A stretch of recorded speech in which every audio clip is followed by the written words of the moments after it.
आज हम बात करेंगे सोरियासिस के पेशेंट से रिलेटेड कि सोरियासिस के पेशेंट समर में क्या डाइट अपनाएं जिनसे वो अपने सोरियासिस को कंट्रोल कर सकते हैं और अपने सिम्टम में थोड़ी कमी ला सकते हैं। मेरा नाम डॉक्टर महिमा है। मैं आपका स्वागत करती हूँ भारत होम्योपैथी में। सोरियासिस एक ऐसी डिजीज़ है, जब भी एक्सट्रीम वेदर होगा, या तो ज़्यादा गर्मी होगी या फिर ज़्यादा सर्दी होगी, तब उसमें एग्रवेशन होगा। एग्रवेशन से मेरा मतलब है कि उसके जो लक्षण है उसमें बढ़ावा आता है। पेशेंट को जो उसकी परेशानी हो रही है, खुजली हो रही है, ड्राइनेस हो रही है, फ्लेक ज़्यादा बन रहे हैं, उसमें बढ़ोतरी आती है। अब जैसे जैसे गर्मी बढ़ती जा रही है वैसे वैसे सोरियासिस के पेशेंट की तकलीफ़ें बढ़ती जा रही है। तो अब क्वेश्चन अराइज होता है कि ऐसे टेम्परेचर में पेशेंट क्या खाए क्या नहीं खाए कि उनकी जो प्रॉब्लम है उसमें थोड़ा उनको रिलीफ मिल सके। तो बात करते हैं कि समर डाइट में कुछ ऐसे फ्रूट्स और फूड्स की हम बात करेंगे जो वो अपना सकते हैं, जिससे उनकी जो लक्षण है उसमें उनको थोड़ा रिलीफ मिले। फर्स्ट फ्रूट आप खा सकते हैं, जितनी भी बेरीज़ होती है, ब्लूबेरी हो गई, स्ट्रॉबेरी हो गई, आप इनका सेवन कीजिए।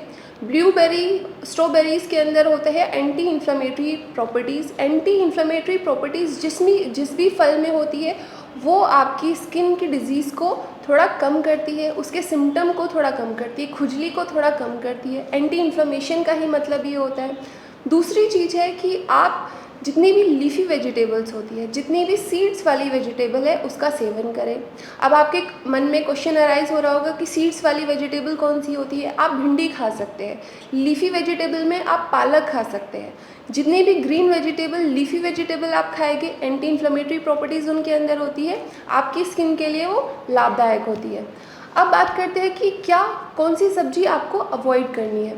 जितनी भी रूट्स वाली सब्जियां होती है जो ज़मीन के अंदर उगती है, आपको उनको अवॉइड करना है।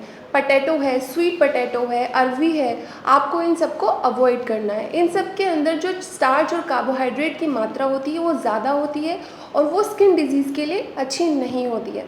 अब सबसे ज़्यादा इम्पॉर्टेंट बात सोरियासिस के पेशेंट के लिए ये होती है कि मैं अपने सोरियासिस के पेशेंट की नॉनवेज डाइट बिल्कुल बंद कराती हूँ। नॉनवेज डाइट के साथ स्पाइसेस उनके बिल्कुल बंद होने चाहिए। साथ ही साथ इंटेक ऑफ सॉल्ट, ज़्यादा इंटेक अगर कोई पेशेंट सॉल्ट का करता है तो वो बिल्कुल कट होना चाहिए, बिल्कुल उसको ख़त्म करना है। तो मेरे पेशेंट के लिए ये बहुत इम्पोर्टेंट है कि वो अपनी बॉडी को हाइड्रेटेड रखे। पानी की जो मात्रा है वो बढ़ा लीजिए, जिससे आपकी स्किन में जितनी भी ड्राइनेस है और इन्फ्लेमेशन हो रही है वो आपकी हाइड्रेशन आपकी बॉडी को रिलीव करेगा। टॉक्सिन्स आपकी बॉडी से बाहर निकलते रहेंगे।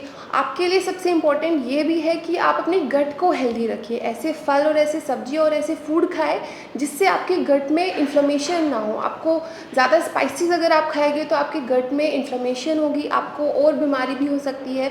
समर में डायरिया बहुत जल्दी होता है, तो डायरिया से भी आप बचे रहिए, क्योंकि अगर कोई और बीमारी आपको लगेगी उससे आपकी इम्यून सिस्टम वीक होगा और सोरियासिस के सिम्टम में बढ़ोतरी आ सकती है। तो ये सब चीज़ें हैं जो कि आप फॉलो करेंगे तो आपके लिए बेटर रहेगा। एंड मोस्ट इम्पॉर्टेंट, मैं अपने सब पेशेंट को बताती हूँ कि आपको एक ऐसा ट्रीटमेंट लेने की ज़रूरत है जहाँ पर आपकी जो रूट कोज है सोरियासिस का वो ठीक होता है। सिर्फ़ और सिर्फ आपको अपनी स्किन डिजीज़ को सप्रेस नहीं करना है, उसको अंदर से हील करना है, उसके कॉज को हटाना है।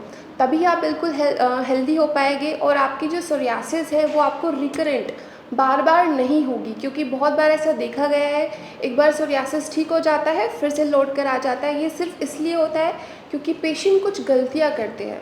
तो अगर आपको अपना सोरियासिस ठीक करना है तो आप हमारे डॉक्टर्स को वीडियो कंसल्टेशन के थ्रू या फिर फ़ोटोज़ सेंड करके अपने डिज़ीज़ की कंसल्टेशन के थ्रू उनसे बात कर सकते हैं और अपने सोरियासिस को जड़ से ठीक कर सकते हैं, क्योंकि हम फोकस करते हैं पेशेंट की वेलबींग के लिए और उसके रूट कोज को ठीक करके उसकी डिज़ीज़ को बिल्कुल जड़ से हटाने के लिए। धन्यवाद।